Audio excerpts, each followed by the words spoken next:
স্থান নেই। আজরাইল আলাইহিস সালাম আল্লাহকে জিজ্ঞাসা করেন, প্রভু এই ব্যক্তিকে জমিন থেকে উঠায় দিয়েছিলাম, আসার সাথে সাথে আসমানে দরজা বন্ধ হয়ে গেল, এই রুহটা রাখার মতো স্থান আসমানে কোথাও পাওয়া গেল না, এবার তুমি বলে দাও এই রুহটাকে আমি কোথায় রেখে দেবো? আল্লাহ তাআলা বললেন, এই সাতটা আসমানের উপর থেকে তুমি তাকে এমন জোরাঘাত করবে, এই আঘাতের কারণে আসমানের দরজাগুলি খুলে যাবে, জমিনের সমস্ত শব্দ স্তরগুলি খুলে গিয়ে এমন নিচে বিক্ষিপ্ত হতে থাকবে। এই সাত সমুদ্রের নদী যা বলতেছেন, এই সমুদ্রের নিচে এই হাজার লক্ষ লক্ষ ফিট নিচে যে তাপমাত্রার কথা বলা হয়েছে, সেখানে আল্লাহ তাআলা একটা স্থান রেখেছে, তার নাম হলো সিজিন। সুবহানাল্লাহ বলেন।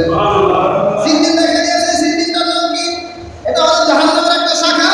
আল্লাহ তাআলা জাহান্নামের খুঁজে কোনো পাইলাম না, একটা সিজিনের সুস্তি নাম।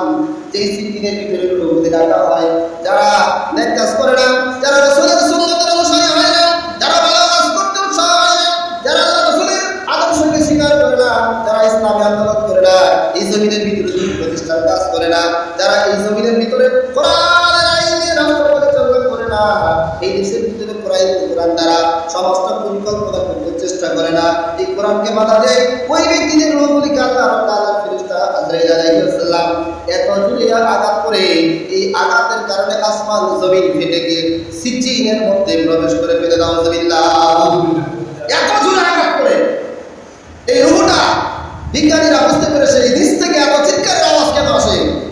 বুঝলেন যে এখানে সিজিন নামে একটা স্থান আল্লাহ তাআলা জমিনের ভিতরে রেখে দিয়েছেন, যা এতগুলি স্তরের পর স্তর, স্তরের পর স্তর রেখে দিয়ে পানির উপরে জমিটাকে ভাসমান করে মানুষকে বসবাসের সুযোগ করে দিয়েছেন।